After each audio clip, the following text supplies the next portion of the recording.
Started recording. All right, now Dean can start. All right, so what we need to try to do is to do, in essence, a Thomas test. Because I want to see if we've got a difference in hip flexor length right to left side between the two components. So give me one moment. Mm-hmm.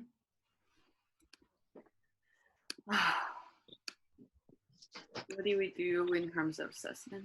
We did single leg.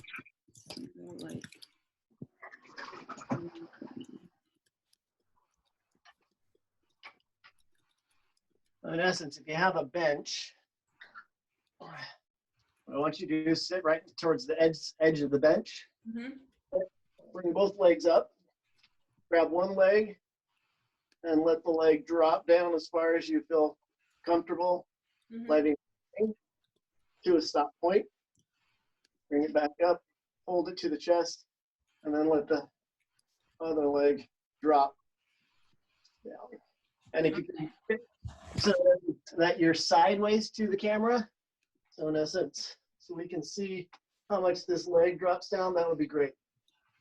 Cool.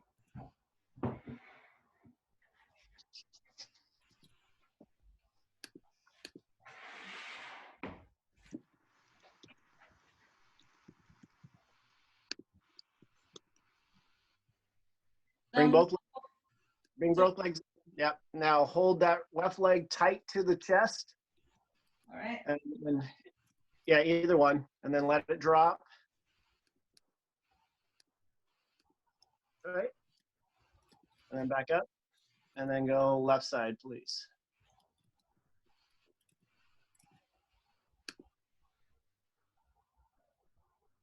It's pretty symmetrical. Not bad.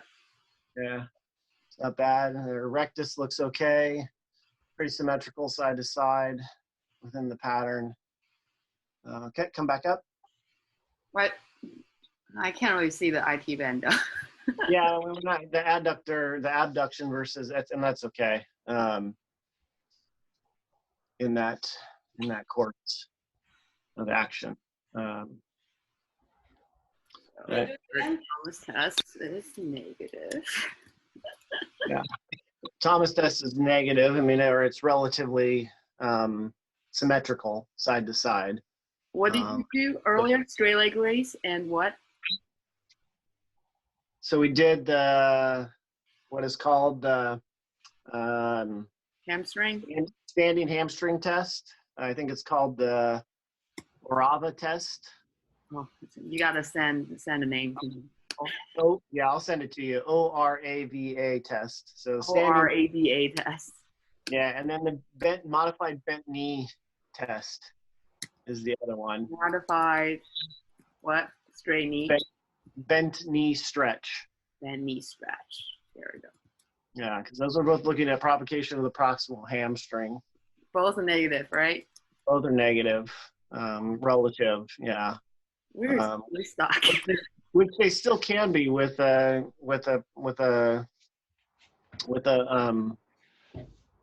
still a tendinopathy. That's the hard part is if you look at the research, we're looking at trying to create provocation, but her other loading tests are also not positive in that her single leg bridge test is really not that positive. The only other one that I would do as a provocation test if I felt like I needed to in clinic would be like an loaded RDL test. Because that puts a hamstring on stretch in length with load. But I'm expecting that she'll be just as negative there as she would be with the other pieces. Yeah. So again, one of those things is we're ruling things in, ruling things out. That's not a bad thing to have ruled out, Melanie, because it's harder in the long run for you to come back from and treat and be able to keep training while trying to treat it. That's the hard part.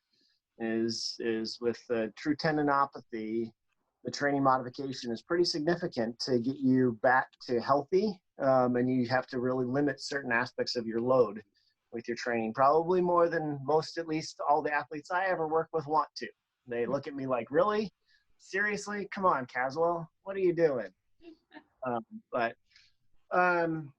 So Thomas' test looks pretty good.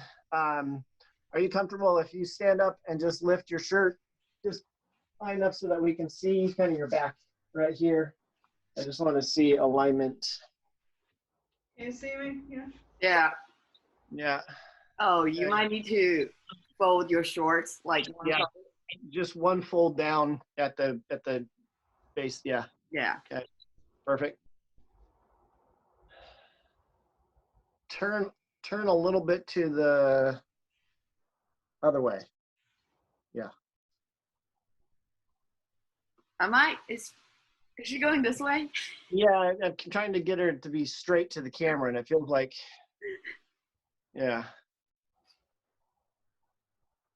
Is this straight or should I? That looks This is my left. This is right. my right. Yeah. Correct. Okay. Yes. So I want to see, I mean, I'm not sure we're going to be able to see it with this video, but what I want you to do, Melanie, is I want you to balance on one leg for me. So stay facing that way, just like you were. With your shirt just tucked like that. Yep. Stand on one leg. Good. Now, slowly bring that right leg back down and touch the floor with your right foot, and then bring it back up to 90 degrees so that your hip is like flat parallel. Yep. And do that again for me.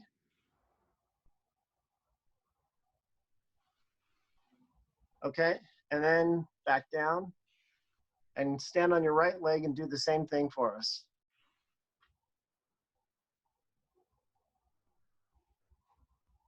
Bring it down. And down.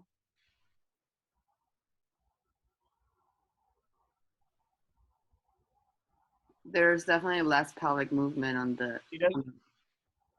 So go ahead, finish the statement. Yep. Do the right side. So balance on your left leg again for us, please.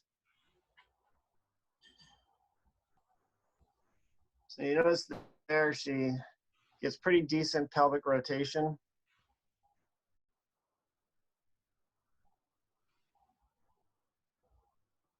Of her right ilium. Yeah. And then stand on your right foot and now do it with your left. Doesn't really move. Well, in appearance-wise, I would say she does not get as much posterior rotation of her left ilium in comparison to her right side, which would say to me that she's in an anterior rotated position on her left side, which would put her hamstring on length and a piriformis in a short overactive, potentially short overactive position. So let's see. Biggest thing is what's a simple maneuver, simple motion that creates a provocation of some of her symptoms. When we did the standing straight leg raise, the standing straight leg stretch, when we did this stretch, you got some tingling and symptoms in your buttocks and stuff, correct? Mm-hmm. Okay. So we're gonna do in essence, treatment technique with the concept of seeing if it actually creates a change in symptomology by doing muscle energy reset of your pelvis and see if we can get your body to reset a little bit. And if it creates change, that then gives us a little bit more information as to how we want to try to start going about it treatment-wise with, in this case, exercise to try to get you back into a better position to take load off of your buttocks, hamstring, piriformis kind of region. Okay, so we'll try this. And in the long run, the benefit is I actually already have this exercise grouping in a video clip of me doing it, so I can just send it to you in a Dropbox or something like that for you to also to reference. So we'll try it and see what happens. Okay. All right. So what I want you to do, let's see, can you see me? Yep. Here. All right. Tilt this down just a little bit. All right. So getting creative here. Welcome to telehealth in 2020, right? So from this position, your left side is going to stay On the ground, you're going to make sure your foot's nice and flat on the ground so that you can push your heel down into the floor, okay? Mhm. The right side is going to be up towards your chest. You're going to take both hands and put it against your knee, okay? You're going to draw your core in, okay? And at the same time, you're going to push down into the floor with your right heel, just as if you're going to try to do a single leg bridge, but not quite lift. Make sense? Mm-hmm. And at the same time, you're going to push as hard as you can with your right hip flexors into your hands, okay? Mm-hmm. 5 seconds, relax it. You're going to repeat it 3 times, okay? Mm-hmm. So it goes here. I push down into my heels. I push into my hands. I hold. Keep my core engaged. And then relax. And then I repeat that 3 times. Okay. Okay? Right. Try that. All right. Okay.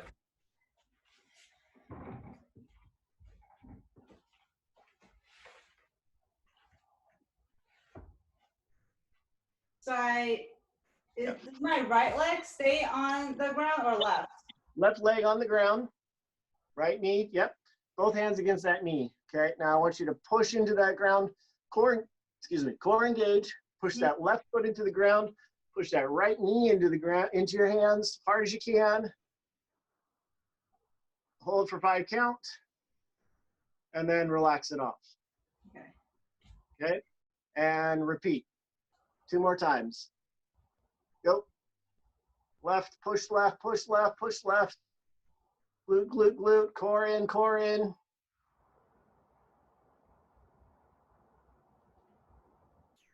Okay. Relax. Okay. One more time.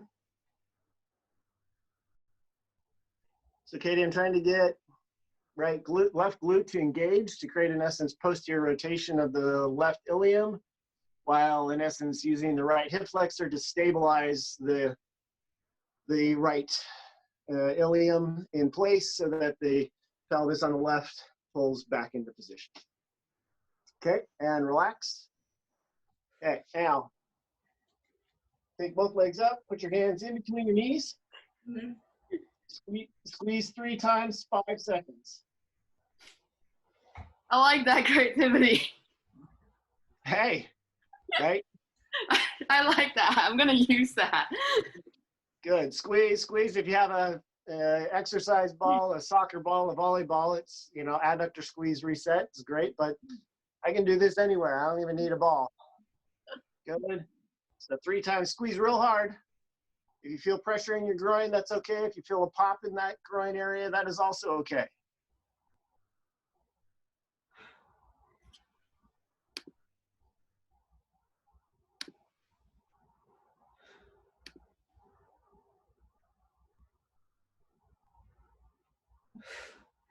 Good.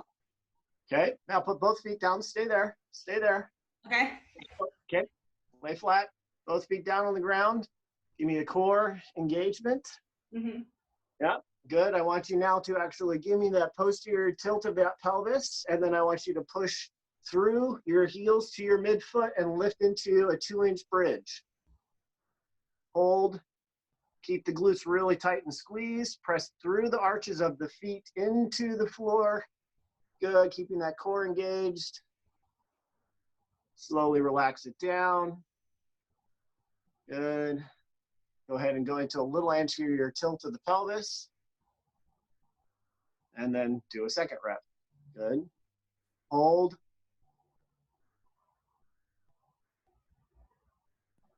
Slowly down. Good. Okay. All right. Now come on up to a seated position. Okay. And curiosity-wise, let's do 2 things. One, let's do the standing hamstring test. Okay, so go into the standing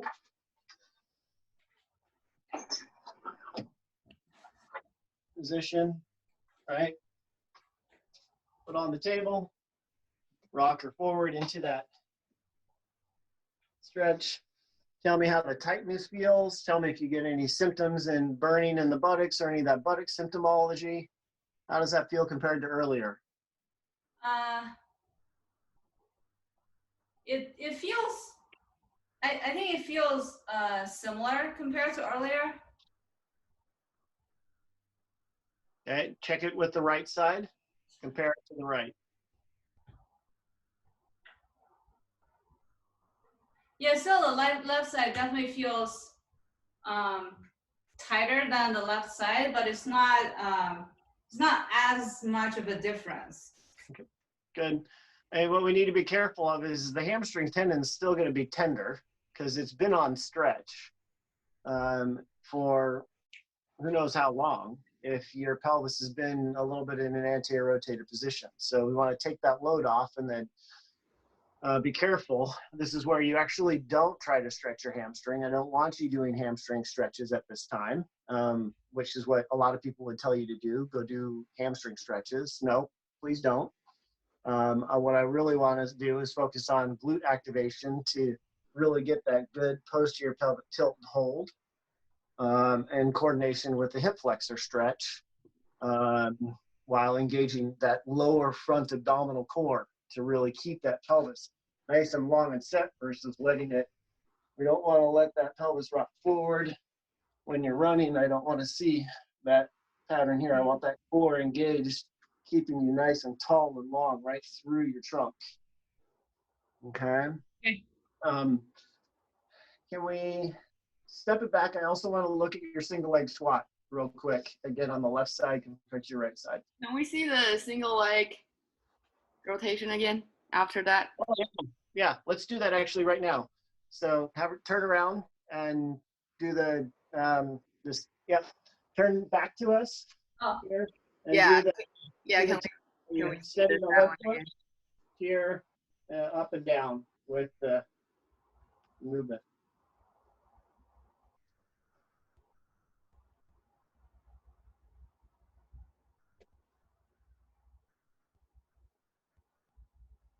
Okay, Not and bad. switch.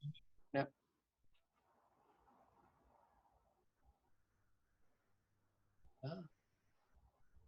So it's not as clean and smooth as the right side, but now we're actually getting We're getting more movement. motion.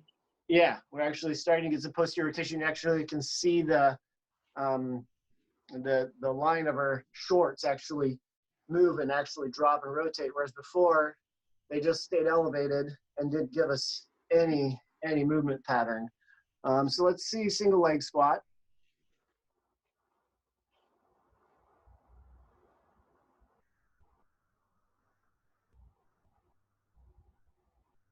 Okay, and left side.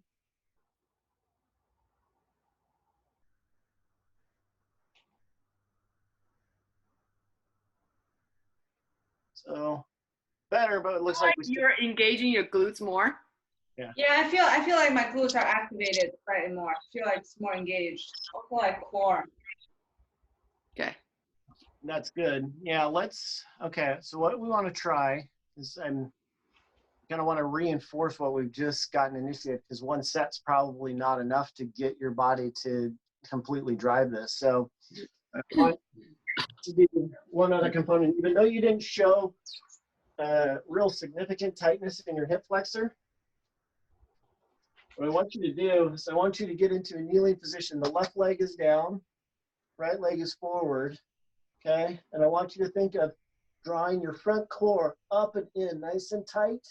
As you then I want you to think of engaging your left glute to try to tilt your pelvis back and underneath. You're going to feel stretch in your front thigh. You feel stretch right in this front thigh area here? Yep. Okay. All right. I want you to hold that for 15 seconds for me, okay? Mm-hmm. And I'll do it with you because it's good for me. I'm awfully tight. While you guys are doing that, I'm going to use it in the bathroom. Okay. Thanks for sharing.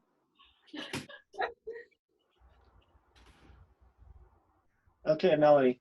Now, what I want you to do is I want you to relax it off, and I want you to do 10 repetitions where you think front lower abdominals creating lift, right? Glute creating tuck. And I want you to do rocker underneath, let it rock forward, underneath. And it's kind of like an active stretch to those front hip flexors and quads, but an active glute contraction with your front core to get that pelvis to tuck back and underneath. Mm-hmm. Okay.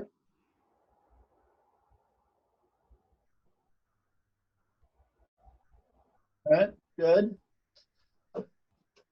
Relax it, do it on the other side just to keep yourself active and even. So even from this position, get that good front abdominal engagement. Mm-hmm. Tuck. Give me that hold. Okay. And then after 15 seconds, go ahead and let it rock her forward and then engage, tuck it under. 10 repetitions of active stretch. Okay. So does the right side and left side feel evenly tight with this motion, or does it feel different left compared to right side? It feels different. So my right side, the hip flexors feel tighter. My left side, when I'm tucking in, so Yep. the glute is burning. So the glute feels like it's tingling, burning. Yeah. I think we got a little bit of an inflated nerve going through that zone there. That's why I thought it was glute med problem in the beginning with like the paraformer syndrome. Yeah, but if she's been off. It's more so like a motor control issue. Yeah. Okay, now after doing that, I want you to back on the table and I want you to go through that same grouping with the push down on left foot and hip flexor and then the squeeze. So 3 times.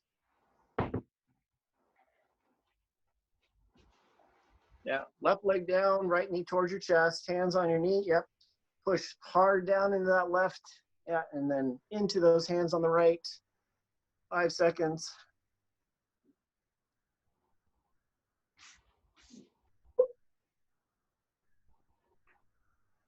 Yeah, and that's the difficulty in the sense that if she's had an ominous rotation, the sacral rotation is going to follow. And then, of course, lumbar, L5S1, L4-5 is going to go into extension or rotation as well.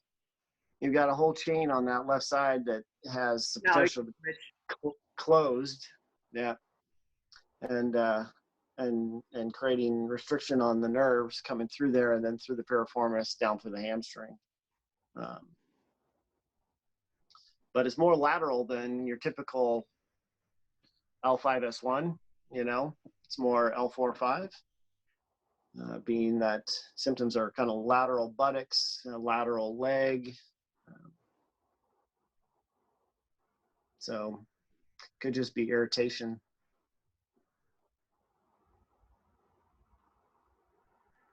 And that's where, you know, if you're looking at the diagnostic components of things, you know, they'd say an MRI to actually see tissue inflammation.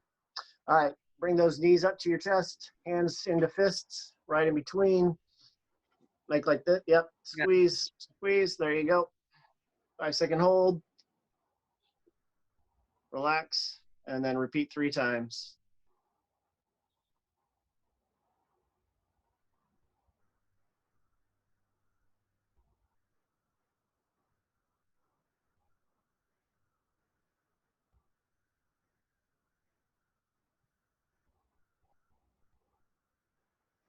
And of course, my nature is I want to palpate her lumbar spine. I mean, we would have cleared the lumbar spine. Yeah, exactly. All right, good. Now, do one last thing for me. Lie back down one more time, sorry. Mhm. Okay, go into your double leg bridge. Once you get to your hold position, maintain that core. And then I want you to extend your right leg straight out towards the wall while really focusing on stabilizing through your left. Keep that tuck, keep that front core engaged. Any symptoms with that, Melanie? My hamstring is Okay. burning. Okay, and relax it down. Okay. Give me a double leg bridge to a hold and just maintain. And then give me 5 just up, down repetitions. Nope, keep the left leg down, just both legs, double leg, up and down 5 times. 1, get that tuck at front of core, lower abdominal draw, in and up towards.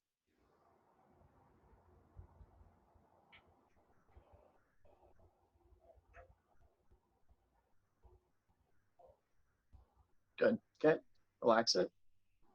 Okay, come on up. And we're gonna retest. We're gonna look at your, the march So with your back, let's see your march one more time, please. Oh yeah, that's what a test called, single leg march test. I was thinking about the name of it.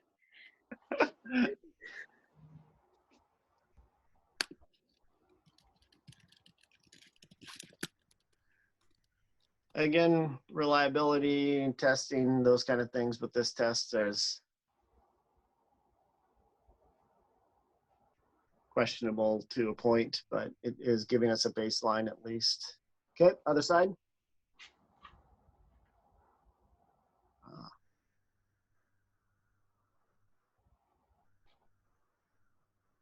She's now getting motion. Yeah. We're getting movement through her ilium. Okay, and relax. Good. Yeah, I mean, our next piece of the puzzle would be, in essence, an activity that normally Melanie would do for training at this point, at this juncture, to give us a little bit of a comparison value as to, after doing this, is there a noticeable difference in regards to the ease or the length of time and the effort load that aggravates the previous symptoms, to at this point, without being able to palpate, do our other normal tests to take a look at and see if we've made change. You know, from there, that gives us a little bit more information, and then we can start looking at, all right, let's add some components to it, because we want to stabilize that pelvis. We want to stabilize that neutral position by doing some exercises that engage your glute with your lats, typically. I'm trying to think of one that'd be easy to do, but let's see. Most of them kick into a band face motion. But if we go, let's try this. I'm going to turn you, just a warning.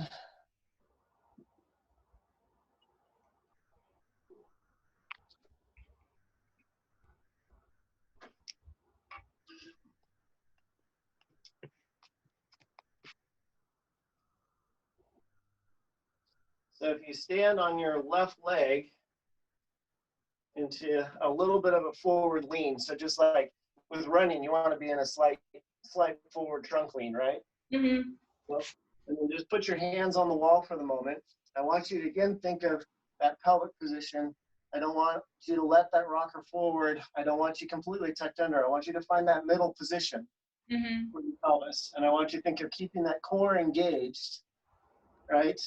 Where if you just come into bringing the knee up towards the chest, I want you to keep that left side right neutral. So as you bring that knee up to chest and you then bring it down to the floor, as you bring it to the floor, I do not want you to let that rocker forward. I want you to keep that glute engaged in that stance position as you push down towards touching that floor and then bring it back up, right? So if I'm on the left leg, as you go here, I don't want to see extension of the back. I don't want to see this happen here, right? I'll just be there, boom, boom, okay? Right, so try that, see how that feels.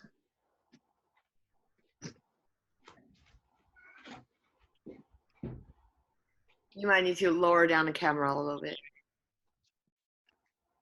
Yeah. Down the left. Should I be on my right leg or left? Left leg. I want you on that left leg. That's your stance leg. I want you to keep that glute engaged on that left side. Yeah, and I want you to bring that right knee up towards the wall. And as you press to kick back like you're going to go to push, don't let that left pelvis rock forward. So keep that front core, keep your left glute engaged as you go to push down towards the floor with your toes. Be easier if you have a mirror.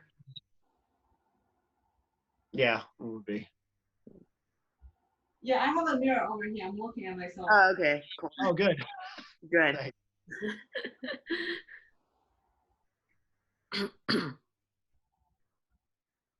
And now go ahead and do it a little faster. So the right leg, go ahead and as you're here, think of that position. Boom, boom. But don't let that pelvis rock. Yep. Yeah, so increase the speed. And are you feel like you're keeping your left glute engaged? Yeah. Good. Do you feel it working? Yep. Good.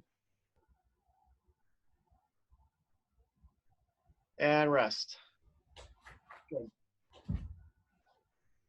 Shake it out. Shake it out. Okay. So same idea, but it's more functional. It's more practical to a running pattern. You could do the same concept in a bird dog. Are you familiar with a bird dog exercise? So like if you're doing core and you're doing a leg. Oh, okay. Right? I see. If you go, what you don't want to see is you don't want to see this pelvis that's on the ground rockering. You want to keep it stable as you're doing motion. But this is taking that and putting you on your foot. Because of course, where we got to get it to work is we got to get it to work when you're running, standing, loading and engaging, not when you're on your hands and knees. Okay. So that's a good place to start within the pattern of things. Let's try one more time, just out of curiosity's sake, the standing hamstring stretch test. Okay.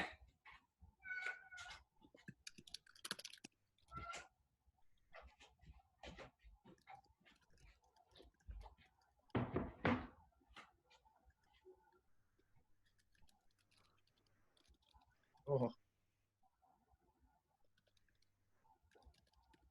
So she's moving through a much more significant amount of range. Her upper body's coming forward much easier than she did when we started.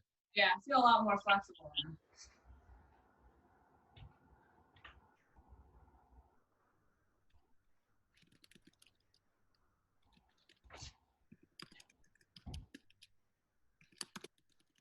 Yeah, she was, I mean, if we could go back and see video of the very first time she did that comparatively, each time she's gone further in her trunk flexion with her chest towards her knee after each kind of grouping of repositioning and then activation. Yeah. Any burning, any buttock symptoms with that, or just? Just a little bit, still a little bit on my left hip, right here. Yeah. And the other part that's hard to know is if we got a little potential, a little bit of bursitis in that hip, too, just from the position that it's been in for a while. It's hard to know completely, but at this point in time, there's a lot of components in the sense that I think you've got a couple of different pieces, but your positional fault looks like one of the big pieces, which will put stress on your hamstring, put stress on your piriformis, and put stress on your adductor, all because they're trying to stabilize, but from non-optimal length positions. And so they're going to overwork really quickly. So you'll get to a certain period of load, and then they'll just finally look at you, Melanie, and they'll say, I'm done. I'm fatigued out. And now I'm sore. And I'm going to give you that lactic acid, and I'm going to take longer to recover.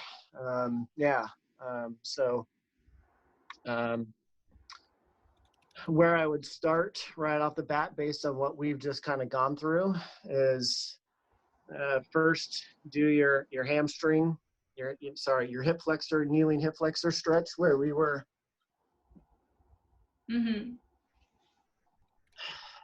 Here in this position, getting that tuck and hold, and then the active stretch rocker. And then I would go into right after it, your muscle energy reset that we did with one leg pushing down and the other pushing into the hands, and the adductor squeeze, and then finish it with 10 isometric bridges where you go up 2 inches, get that core engaged, get that glute, hold for 10 seconds. Then stand up, get to the wall, and do your standing load, little bent knee, glute set, boom, touch. Boom. You even add the arm in, but focus on keeping that glute engaged, that core engaged while you're loaded on that left side. Mm-hmm. Stabilize, okay? Mm-hmm. Start there, build it in, do it twice a day. Okay, cool. Okay? Twice a day, get the repetitions in. If you want 3 times a day, you can't, these aren't stressful enough that they're going to create negative load. Okay. They're just going to be trying to reactivate a better neutral position for your hip, pelvis, and lumbar spine. Okay. So if you want to also add in some core components, some planks, some side planks, those kind of pieces, really focusing on good neutral holds of the spine, go for it. Okay. Cool. Incorporate that in, really keeping that neutral, good neutral position, getting all engaged. Are there next levels to each of these? Yeah, there are definitely next levels. And maybe what I can do is video a couple of things and throw them off to Katie, and then Katie can put it in the vlog and also send them to, I can send them to you via a Dropbox or Google Drive or whatever works best for Great. you. Because we do want to add in some pieces where, for example, if we put you double leg and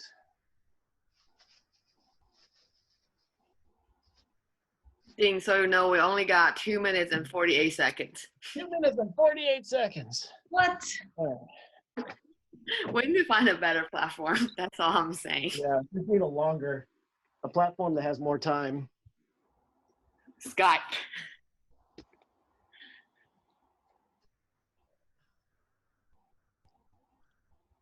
All right, so if you hook the band up higher, right, and we went into a squat position, and you think core engaged, and I got both hands on a band, and I think glute press the push, right?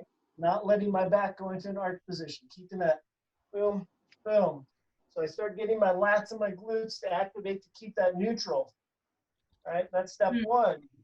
Step 2 puts you in a stride stance, and now you go single leg, drive and push without, again, letting that pelvis rock forward. Keep it tight, right? And then you go single arm, and then you go push. Cool. Okay? Less than a minute. Okay. So I can put those in regroup. Right? Couple of weeks, I've just been trying to get enough time in with low intensity. So I've been running 20 something miles a week, about 4 times per week. And then bike about 50 to 60 miles a week. That's like 3 to 4 times of biking, and no swimming at all right now. But they're all like pretty much low intensity. For biking, it might be more like a sweet spot, 70% FTP intervals, but it's still not too intense. So I've just been like reducing intensity and trying to like build up more base at the point, and I'm hoping to get back to training later in June. And get like really good consistent training for about 2 months. So that's roughly what I'm hoping for at this point. Yeah, I mean, overall that you're doing the main things that you should be doing in the load modification side of things at this point. One, if you focus on a little bit of the 2 pieces that have a lesser potential to create load on your current symptom, being bike and swimming. So with your swimming, kind of like you were saying, if you don't focus or put as much load into the kicking component, but use a little bit more arm, what I would recommend is using a buoy in between the knees for the moment, and keep your core and upper body and all that really strong.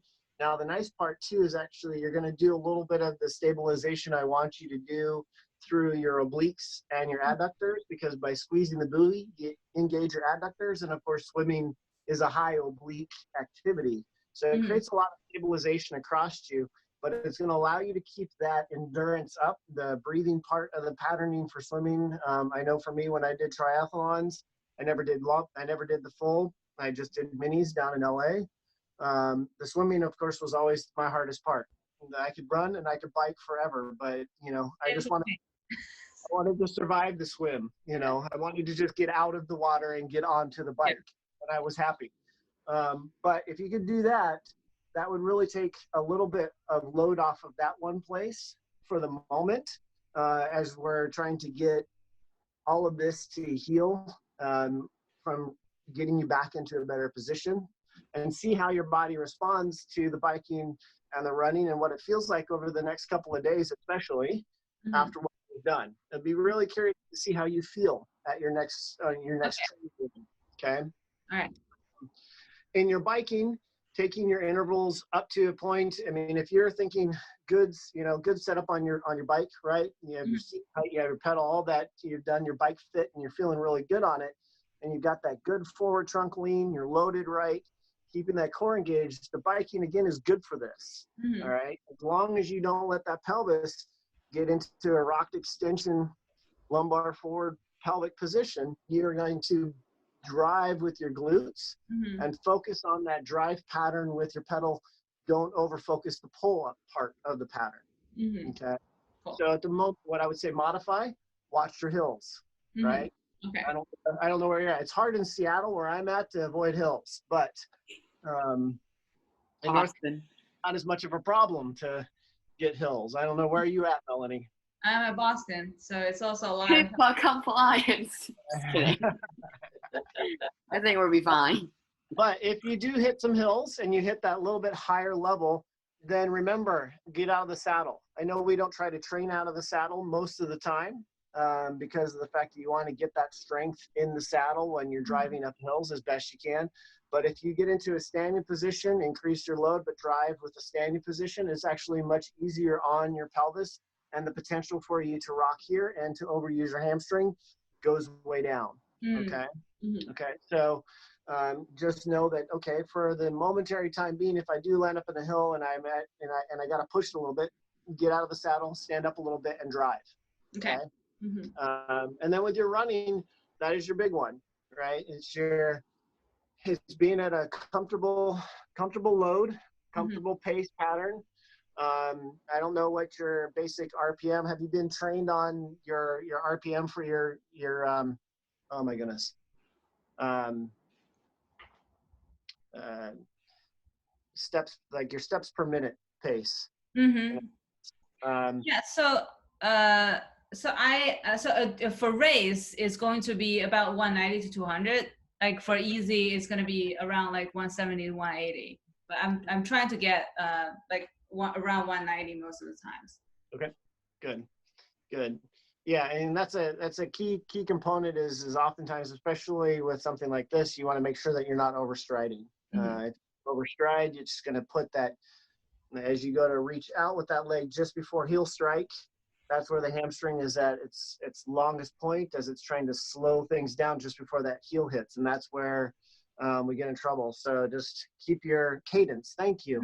Yes. Sometimes, man, the word just doesn't come, but your cadence. You want to keep your cadence at a good level and a good speed. Okay. We'll do two things. It'll keep your pace going underneath you, right, and it won't put as much stretch on the hamstring as you go to it. Okay. Cool. So with your mileage, you have to listen to your body and just let it be a gradual build. You still have good months ahead of you to build yourself up to the level you want to be at prior to September 13th with your race load. So, yeah. Cool. Make sense? Makes sense. Okay. Of course, it makes it that much more interesting when you've got the triathlete, because of course you're talking three different sport modes with completely different mechanics. But it's also what makes it interesting and fun, in my opinion. I loved doing it and competing, and I was always just competing with myself, but it was a fun way to be out there. Yeah, I really like triathlons. So so last year I only trained for running, and I feel like that's the biggest mistake I've ever made in my entire life. Because before, when I was training for triathlon, I never get injured. I always felt very strong because you always switch sports and use different parts of the muscle. But for running, it's so hard because when you get injured, you need to slow down or stop or reduce load. And like you always feel so can't wait to get back to the training, and you get more injured again. It's just very frustrating. Yeah, it's that repetitive. It's this piece, because the typical pattern, of course, with running and an injury is the fact that the most common error that runners make, myself included in this, I was a cross-country runner all through high school, is when we have an injury, we go back too hard, too fast. Yeah. The rate we should go back is probably 50 to 75% slower than what we all actually do. But it's finding the sweet spot, but yeah, keep working at it. It'd be curious to follow up. I will follow up with you. I have your contact information now through WeChat, so I'll follow up with you in regards to how things respond, what things look like, and we can build some different things, and I can send you some video clips so that you've got some resources to just review. So when you get off of this, you don't go, what was that we did?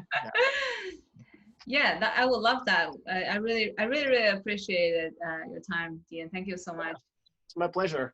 I wish it was a little bit more straightforward, but this is what makes it interesting, Yeah, but it's good. It's good. That's great.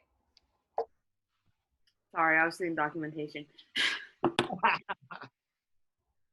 I was telling Melanie we could definitely use her case to write up a case report because it is an interesting case. Yeah. Lots of things to rule in, rule out. It gives us, it is a good case study report because of the fact that it's got all the different components to it, which is pretty typical, but it's a nice multifactorial Plus, we're doing this via telehealth. And then trying to do it via, I can't touch you, I can't, be in the same room, and but again, it'll be interesting to see how she responds and how it feels. Her movement looked better and better as she did the repetitions of the reset more and more. And so it'll be interesting to see if that burning component, which is definitely an aspect of most likely a little bit of a nerve irritation in that gluteal component, but that's not irregular either. So don't let that be, something that's overly concerning. It happens. Especially along that, especially with a malalignment kind of position where you've got your innominate pelvic bone and not in a good position, everything else follows. So what would be interesting as well is, like with your squats, you mentioned when you did your squats with a little bit more load, you would bias and find that you weren't staying symmetrical in your load to your right and left side. That would also be really interesting to see when you do that exercise next time. When you're going to go to the gym, what I want you to do is do our program that we just went through prior to going to the gym, and then do your lifts and see if you feel different in your symmetry with load. Okay. Yeah. And then give us that feedback. Cool. Okay. I'll definitely do that. Good. So we'll use some of those things where it's not right. It doesn't feel right. It doesn't feel symmetrical. Track those and see what your sense is with those things and what your mechanics feel like to you with those things. Okay. Okay. Perfect. That will help us with the next step. Okay? All right. Great. All right. We will give it 2-3 weeks. Yeah.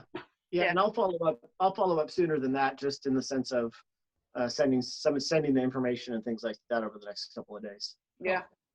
Great. We can do another meeting or do a reassessment in probably end of June before you start your real training program. Yeah, sure, totally.